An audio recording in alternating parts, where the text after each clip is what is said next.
One moment, sir. Be quiet. You're talking in front of me. I don't want to hear about it. I asked you a simple question and do not have a conversation with me.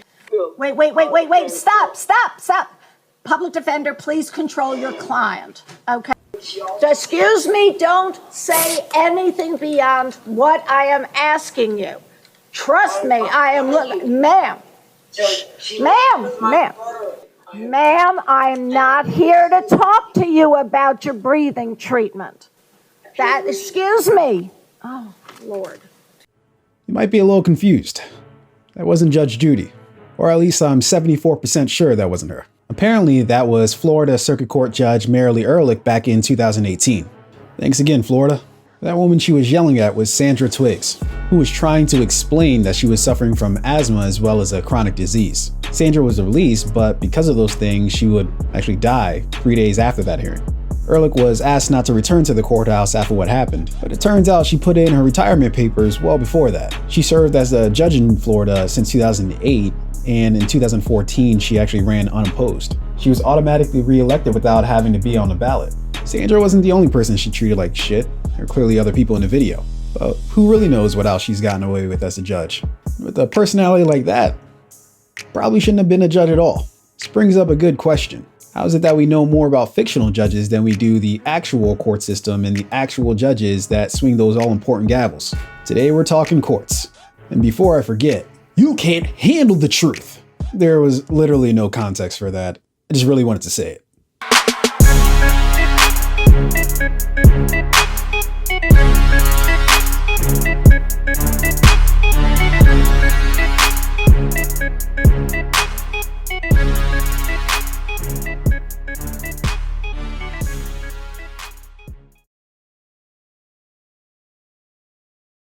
Welcome to Why You Should Give a Fuck, the show where we don't just have conversations about you, have them with you. Before I go any further, please do take the time.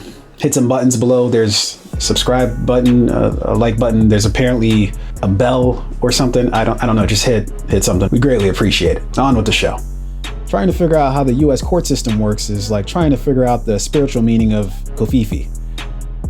Some things are just not meant to be figured out. The court system can be broken up into two separate but fairly similar systems, the federal and state court systems. The differences being mainly the types of cases heard. The federal courts are led by the Supreme Court, which are also known as the court of last resort. Side note, sounds like that could be the perfect slogan for the upcoming NBA season. The Supreme Court typically has the job of interpreting the Constitution as it applies to court cases. Below them are the Court of Appeals, which are made up of 13 circuit courts. The Supreme Court hears about 100 to 150 appeals of the more than 7,000 cases it's asked to review every year. Lazy ass bastards. Which means the decisions made by the Court of Appeals tends to be the last word in a lot of cases. Below this are trial courts, which are made up of 94 district courts. The district courts are the general trial courts for the federal system. This is where juries come into play and where any evidence in any case is laid out. District courts handle both civil and criminal trials. Not in all, but in most situations, states have the same structure. Each state has its own Supreme Court. Lazy ass bastards. Below them are the Court of Appeals and trial courts. The big issue here is how the judges are elected or appointed and how long they get to keep the position. Federal judges are nominated by the president and confirmed by the Senate. The gig is a lifetime appointment. Isn't that a come up? Appointed for life. Think about it this way. How much of a fool would you act like if you got appointed for life at your job? And the only way you could lose it is if you set someone on fire or something. And maybe even then. If I knew I had a lifetime appointment to this job, each episode would probably consist of me talking for about an hour about how 90s wrestling can be used as a metaphor for our entire political system. Which, as I'm talking about it, sounds more and more like... No. No. Okay. Your loss. On the state level, judges usually are elected or appointed and usually have terms that they serve. If appointed, a nominating commission looks at candidates for the open position and then submits that list to a chief executive such as a governor, county exec, or mayor. Some checks on the appointment usually exist, like confirmation by a legislative body, which sounds kind of dirty for some reason.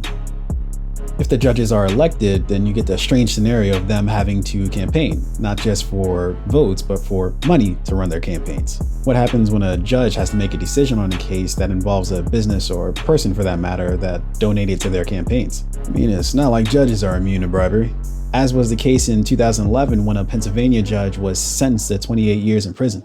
He took $1 million in bribes from the developers of a juvenile detention center. He was then the judge in cases that would send juveniles to those same detention centers. The case had a nickname of Kids for Cash. I really feel like I could turn that into a joke, but honestly, that's just really fucked up. Who a judge is affects everything. We're lying to ourselves if we think that that's not the case. When we talk about systemic racism, one of those systems is our supposed justice system. For instance, Louisiana, which is 33% black, a survey sampling half the prisoners serving life without parole for non-violent offenses found that 91% were black. The least cynical interpretation of that is that that doesn't happen without deep biases. For those who think that judges don't lean toward any one particular political group or another, I'm glad you do. But those who actually control the levers of power to select judges definitely do. Don't believe me? Let's let the Kentucky Fried Turtle himself, Mitch McConnell, tell you.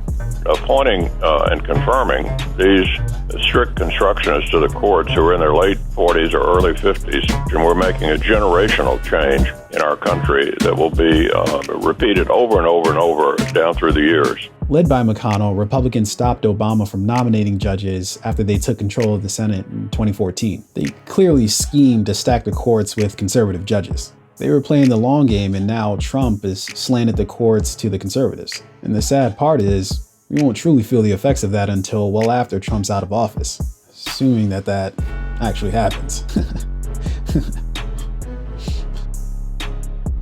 Not just their political leanings, but who judges are as people matters. I bet Sandra Twiggs would think so.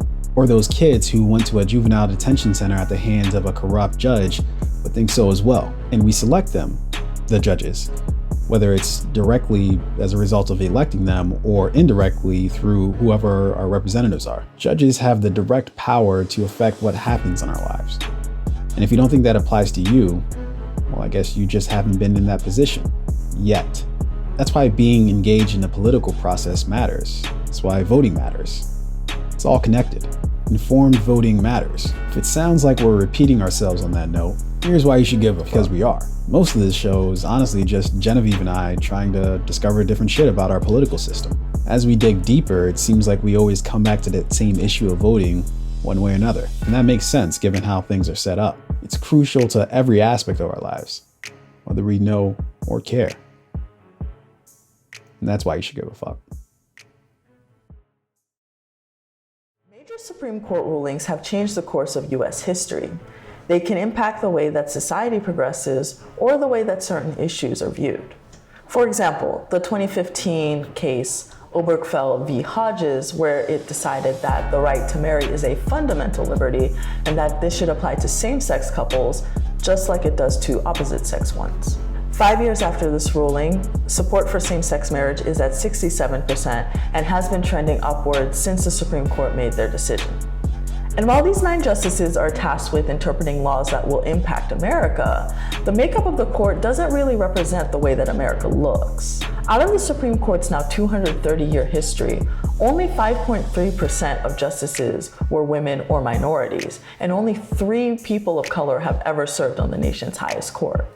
Compare that to US Census data from 2019 showing that non-white people make up about 42% of the US population when you add up all the non-white groups. And with the fact that the US is on track to becoming a minority white country in 2045. Another thing to point out is that the justices have a very similar background when it comes to education.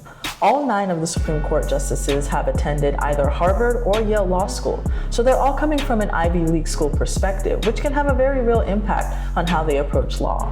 So you have this body who has historically not looked like the way the rest of the country does. They're coming from backgrounds on the more elite side of things when it comes to education and economics, and they're appointed for life to make decisions that will impact a country that is more diverse than they are. And to go even further, there doesn't seem to be much oversight over this very powerful branch. I spoke with Gabe Roth, the executive director of Fix the Court, about issues with the Supreme Court and how they have been able to operate without much oversight, along with solutions his organization has suggested to fix these issues. One key suggestion Roth made was to establish term limits for Supreme Court justices instead of their lifetime appointments. Here's why he thinks that's important. We want to be sure that justices aren't holding on to their jobs past the point at which they can do their jobs. Throughout the history of the Supreme Court, and it's really sad and it's tough to talk about, but it's true, a lot of justices have stayed on longer than they can do the job. The most famous example is William Douglas, the liberal lion of the 50s, 60s, and 70s. He had a stroke New Year's Eve, 1975, and then he didn't leave the court until the following November.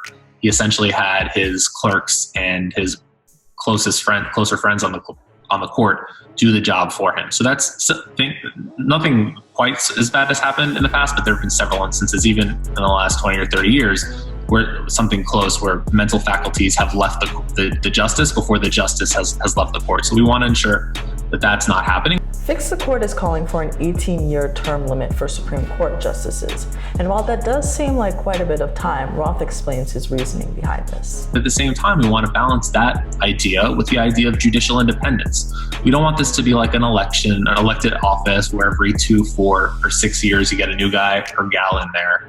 We want to be sure that judges can stay on the court for a long amount of time so they can impact the law, that their roles aren't, haphazard, that they're there to establish not only themselves but also potentially coalitions that can help move the law in certain ways, that they can make an impact, that they can have important rulings, but again, not so long that they stay past there. But would a term limit address certain issues like diversity within the court? Roth seems to think so. It would actually increase both the number of individuals who serve on the Supreme Court over time and the diversity of the individuals who serve on the Supreme Court over time. A study was recently done saying that if nothing changes over the next 100 years, there may only be 20 or 25 individuals appointed to the Supreme Court in 100 years. Whereas if you have a term limit, it would probably be closer to twice that. So I think that, the idea that you have a Supreme Court that's more reflective of society, term limits would help that. And then you also don't have a situation where, from 1994 to 2005, to give an example, 11 years, there were no changes to the Supreme Court. The world changed a lot between 1994 and 2005. And as the country changes, it's important to check whether the court is changing with it. When it comes to complete transparency, the Supreme Court is lagging behind. Even today, cameras for photos and videos aren't allowed into judicial proceedings. And it wasn't until 1995 that they allowed audio recordings to record oral arguments. But those don't even get released until the end of the argument week. You can't talk about transparency without talking about power. So I asked Roth how he sees the court's trajectory when it comes to power. And I think the Supreme Court, our tagline at Fix the Court is most powerful, least accountable. So I'm firmly in the camp of its power has been increasing. I think there's 2 examples that I'd like to give to sort of explain how that's happening. When you have 3 branches of government, there's always a give and take in between the 3 of them, right? The Congress can pass a law, but the president can veto it. But then 2/3 of Congress can override a veto. Congress can pass a law, the Supreme Court can say that it's unconstitutional, then Congress can go back and rewrite the law in a constitutional way. Well, that last thing I just mentioned isn't happening. Congress isn't going back and rewriting laws that the Supreme Court says is unconstitutional. So the Supreme Court, everyone thinks of it as the final arbiter, but it's not really the way the constitutional design is supposed to be. It's supposed to be a conversation among the branches. Speaking of conversations amongst the branches, how is the Supreme Court being checked in this system? Roth talks about the mechanisms that can be put in place to make sure that they are being held accountable. In those lower courts, Congress can, pass a bunch of laws saying, okay, if you get a gift that's more than $400, you have to report it. If you get stay at a hotel that's more than $500, you have to report it. And so it really falls to Congress to do it. But as you've noted also in a previous episode, Congress is dysfunctional. And the idea that you would get any law passed other than like a must-pass budget bill, which is pretty much all they're doing these days, it is just very, very difficult to convince Congress to pass those types of better accountability laws. And another accountability law that they could pass would be the creation of some ethics body, inspector general, what have you, that would have some oversight. When it comes to the Supreme Court, though, because of the Supreme Court's unique role in our Constitution, in turn, Roth urges that we should pay attention to what is going on in this branch. If you are going to have this part of government that is the most powerful, least accountable, doing more things than its constitutional mandate. 200 years ago, people used to try to get off the Supreme Court because it was such a lame job and had no power. Now it's the exact opposite. And I think, for all the people that laud the founding era for whatever reason, I think that's something that they should look at. But, when you think about the way that the power structures in this country go in the paralysis of the elected branches in the presidency and between the presidency and the Congress, the Supreme Court is filling the power vacuum. And my theory is that if that power vacuum is filled by the Supreme Court, I don't care who they are. I want their financial disclosures online. I want them to serve a reasonable amount of time. I want them to live stream their hearings. I want them to be public about their health and their conflicts of interest, and so on and so forth. You should give a fuck because the Supreme Court has the ability to make decisions that will impact generations. If we don't check their power or question them, this body will become way more powerful than it was originally intended to. We can stop that from happening by promoting transparency and making small changes that will ensure that that doesn't happen. Welcome back to the show. This, of course, is the part of the show where, of course, we don't just talk about you, that we talk with you. I am your humble co-host, Tundugu Falaju. And I'm your co-host, Genevieve. And so before we get into this week's episode, let's backtrack and talk about some of the comments from last week's episode where we talked about accountability of our elected officials. So I know we both have a couple comments each that we wanted to kind of highlight. So Genevieve, why don't you start us off here? Yeah, so we got a comment from someone named W. And they say accountability is the only way to hold the powerful people's feet to the fire. Whether it's cops or politicians, if they commit a crime or do something stupid, they should be held accountable, same as all of us. Yeah.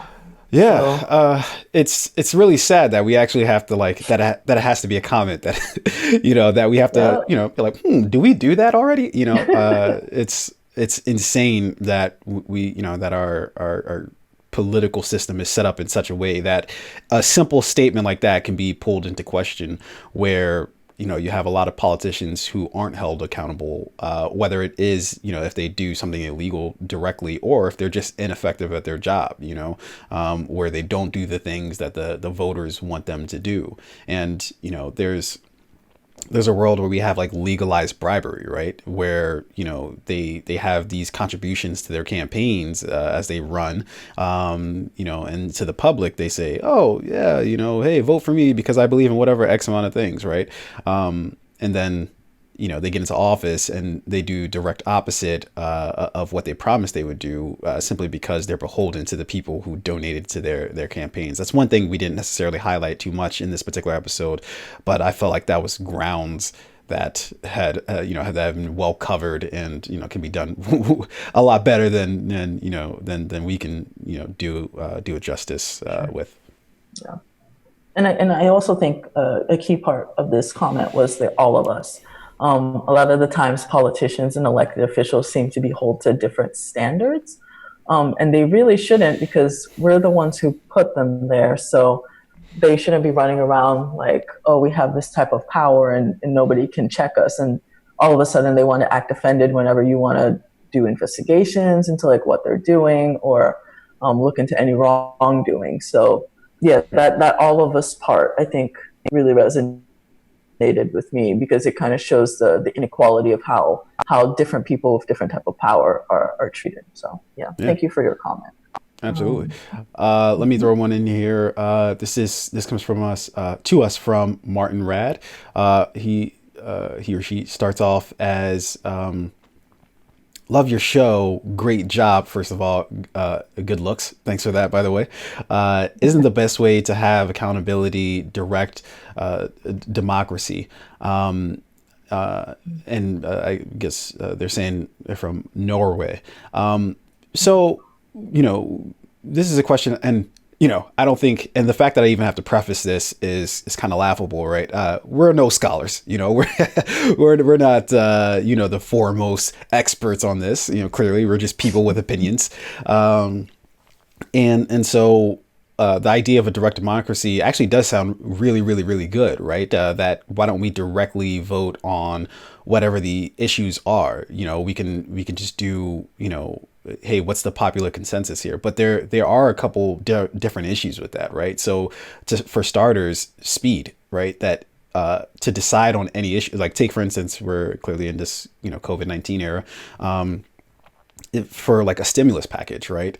If we were to all vote on that directly, well, that would take forever to go through that whole process of figuring out, for one, what are the, like, I don't even know if we'd even be able to get past the what are the questions side of it.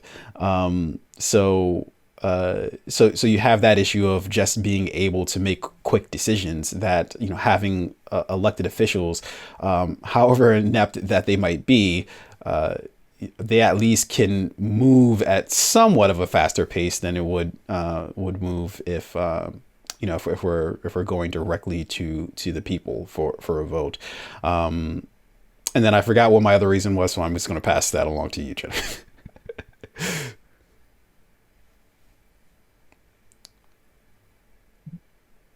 Hold on. The internet cut and then I lost my train of thought. What was the question again? Hey folks, this is live TV. This is not live TV. We're gonna treat it as if it's live TV. The question was, isn't the best way to have accountability direct democracy? And this person says they're from Norway. Yeah, I mean, you had mentioned the speed of things. It would slow things down. But I guess one could argue the speed of things right now are not very quick either, like with all the bureaucracy. I think also, though, at the end of the day, it's not like representative democracy can't work. It's just, will you hold the people that you are putting in power to represent you accountable? I think really it's just a simple step, trying to make transparency happen. It's not like it's impossible. We just haven't put enough emphasis on it. And so we have like journalists who will do like investigative reporting and try to dig deep. And I think it's important to support them in their causes, but also hear when politicians are saying, oh, this is a waste of taxpayer funds, when you're trying to like look into specific issues that might seem like a conflict of interest or unethical. So the pressure is going to come from us, and we just need to, hold their feet to the fire when it comes to accountability and transparency. It's not an impossible task, I don't think, in a representative democracy. Yeah. And there are clearly other examples, across the world that they might not be perfect, but they show that they at least work to some relative degree, at least better than what we're doing now here. So, shout out to Martin Rad for that comment. We definitely appreciate it. Keep him coming. Do you want to do the next one? I'm going to do one more. How about we do one from Lee Alexander? They say, the problem is we are not the people in the minds of most politicians, the wealthy and the corporations are. Again, there's really no disputing that. People are speaking facts in the comment section. They are straight facts. There's really nothing, too much to be said about that. That's, I think, if you look at sort of how things have gone, just even over the past, 10, 15 years, there's been this seismic shift towards just catering to, the rich and the wealthy. And that's not even, there was a time where that would have been a little bit of hyperbole, that there is no, that literally is the case right now, that a lot of our policies are crafted, especially like when we talk about like tax policies and all this, other stuff. They're catering specifically for the rich and the wealthy, or catering to, I should say, the rich and the wealthy. And so, I think that that comment is, not saying anything that's not true in that case. Yeah, and I think, we all acknowledge that this is true. I think that's something I kind of wish we mentioned a little bit more in our accountability episode about the influence of money and accountability. So glad that you brought that up. Thank you. Yeah. All right. Let's kind of jump through these next couple comments. I've got this comment from Zachary Rivera. They say expecting the worst from the COVID pandemic. What's your advice to prepare ourselves since the Trump administration will do nothing? I think this is a great comment, especially when you're talking about accountability. What happens when the politicians demonstrate hey, we're not gonna do shit for you. Sorry. Try again next week. I think one of the things that you can do is, especially if you're looking at this from saying the Trump administration isn't going to do anything, is to maybe try to look at it a little differently in that it's all very complicated how everything sort of lays out. But from my understanding, a lot of decisions that are to be made about how to handle the situation with COVID, a lot of them actually take place on a more local level. So your governors, your mayors, your council members, those are the people who are sort of making decisions that actually directly affect you. When we talk about stay-at-home orders, we're not talking about that on, at least, I think it should be kind of on a federal level. But if we're talking about stay-at-home orders, they mostly take place right now on or they're enacted by our governors, or even just take even wearing masks, right? That in Atlanta, right? There's a story that came out that I believe the mayor's name. The mayor's name there is Keisha Lance Bottoms, I believe, and she had mask orders, and then the governor came through and was like, respectfully disagree, and then kind of squashed the mandatory mask orders. So you can petition your local officials more directly than you can, of course, the federal government. So I would say start there, petitioning your local officials to do what is necessary and what is right, as far as COVID-19. Put pressure on them, and pressure does work. But you need a unified effort in order for it to work. So yeah.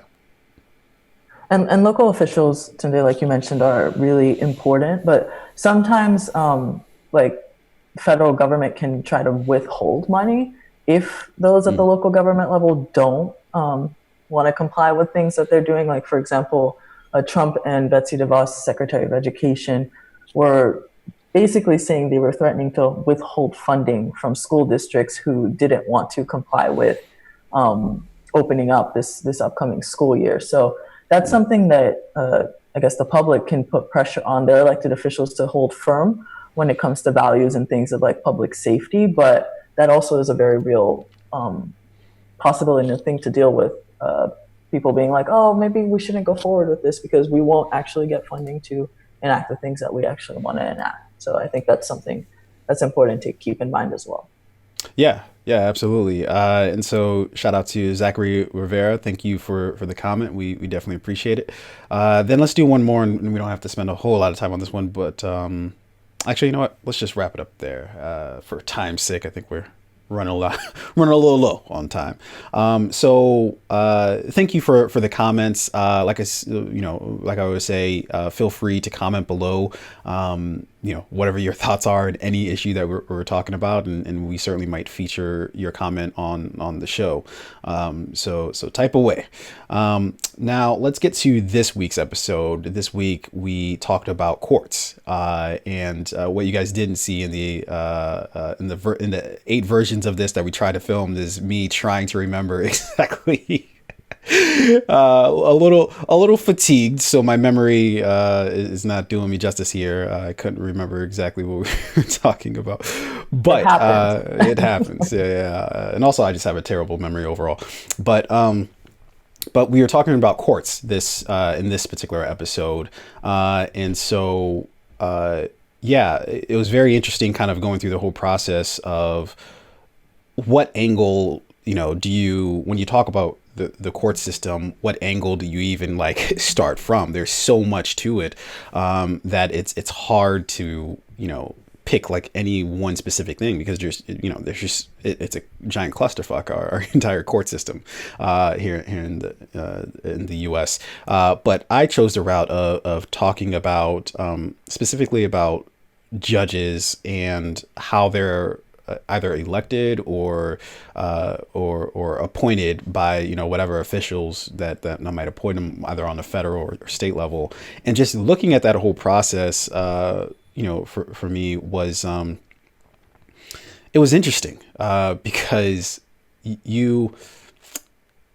we historically, like, you know, especially when I was a lot younger, I would think that, you know, when you think of a judge, you just think of somebody who is above, like, any sort of, like, above pettiness, above, you know, almost above, like, kind of like human emotions a little bit. You just look at them as like this kind of like stoic figure of just, oh, they're fair, and they, you know, whatever they hand down is fair, and, you know, it's you know, with extreme thought and you know, with rationality. But that's absolutely not the case, at least always. You know, sometimes, you know, it is, you know, sometimes they do things that are clear and rational and thoughtful.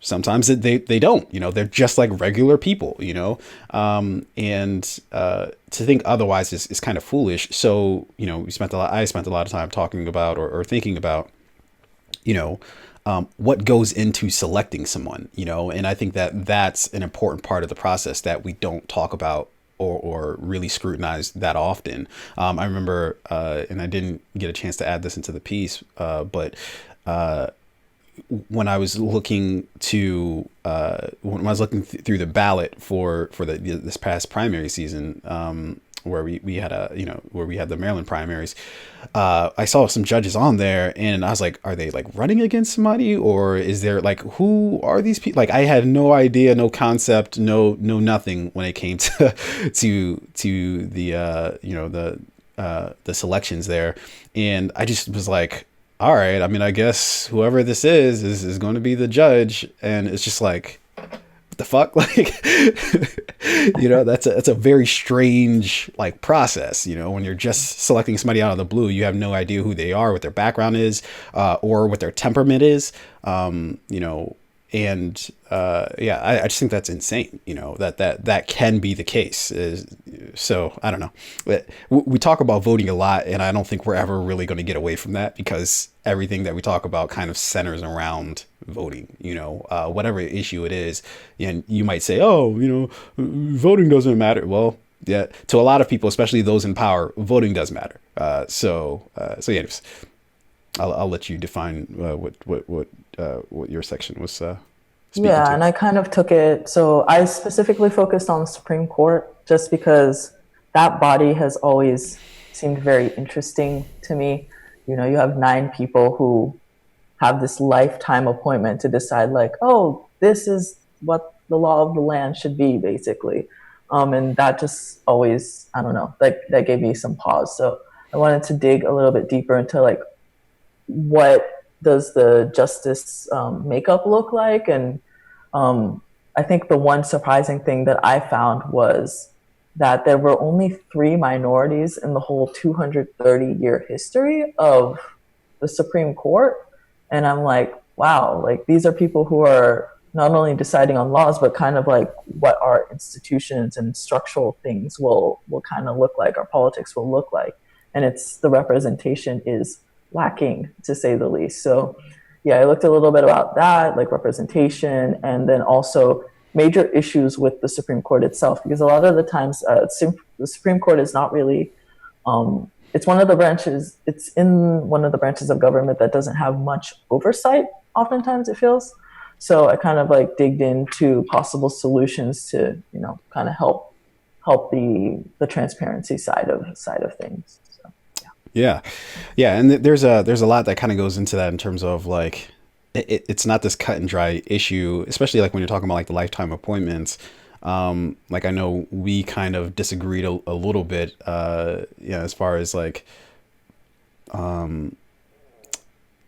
I understand kind of the rationale for it, right? I'm not saying necessarily that I agree wholeheartedly with it, but I kind of understand the rationale that you don't want somebody who's going to get in there and then, you know, every 4 years or every, 8 years, they're going to have to worry about, like, oh, like, am I going to have to campaign for this thing again? Do I need money for my campaign? Like, all those things that, we complain about with our actual, politicians. You don't necessarily want your judges to be, you know, subjected to that. But at the same time, yeah, I don't know. So I don't necessarily know if it's a cut and dry issue. Where do you fall on that spectrum? Yeah, because I feel like originally I had entered it being like this lifetime appointment. Like the first thing that I think that comes to mind when I hear lifetime, I'm thinking like a dictator. Like they make themselves a dictator for life. So I was just like, I don't know if this sits well with me. But kind of when I was talking to Gabe Roth, the executive director of Fix the Court, basically what he was saying was that if we establish some type of term limit, that will help when it comes to, you know, avoiding like politicization of kind of like what you were saying leads to preventing politicalization of the court while ensuring like we have enough turnover. Because I think what my big worry was that, you know, as a society, we evolve on certain issues. Like gay rights is one of the things that I mentioned. And so if you have a judge who, you know, might be of a certain age from a certain time period ruling on like basically like the new issues of today, will they move along with society? I think is what I was questioning. So yeah, I can understand why they wanted to make the appointments lifetime to insulate them from becoming more of a political body, but at the same time, I think representation matters, and I think that, you know, moving along with society is also something that is really important. So I think it was cool to kind of explore the importance of like term limits, or the possibility of trying to get term limits on Supreme Court justices. Yeah, I think one of the things with that though is that like, and I think we might have talked about this when we were kind of game planning for the episode, is that I don't think there's ever really going to be a time when, you know, the judgeships aren't political, right? Because people, I guess, inherently are political, right? So, and we talked about it that, you know, and you know, in your section, kind of focus a little bit about where all these people are coming from, that they're coming from the same places, they're doing, you know, the same things, even if they are diverse people, which, you know, as you laid out, that historically they're not, but even if they were, they're all still coming from the same places. So it's like, and perhaps it's meant to say that like, perhaps that'll help, but it's not like a universal solve for the problem or an end all for that issue. You know, because if you're coming from the same place, thinking the same things, chances are you're going to at least somewhat come down on, you know, at the same conclusion on you know, whatever the issues are, because you're coming from essentially the same background as the person sitting right next to you. So yeah. One thing I did want to mention, it kind of reminds me of like objectivity in journalism, and how we try to say like journalists should be completely objective and have no biases, and, you know, they should just report it straight.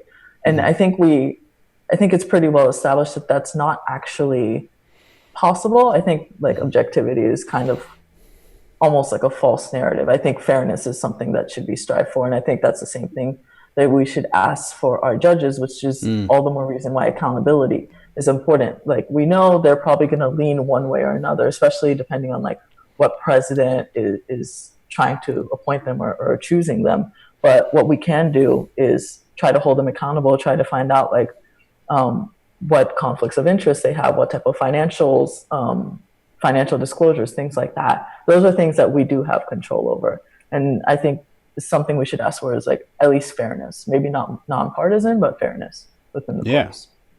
Yeah, at the very minimum, that should be our jumping off point. But you know, I guess a lot of them would respond to that with like, what is fairness? You know, fairness to some degree is subjective to, you know, whoever you ask.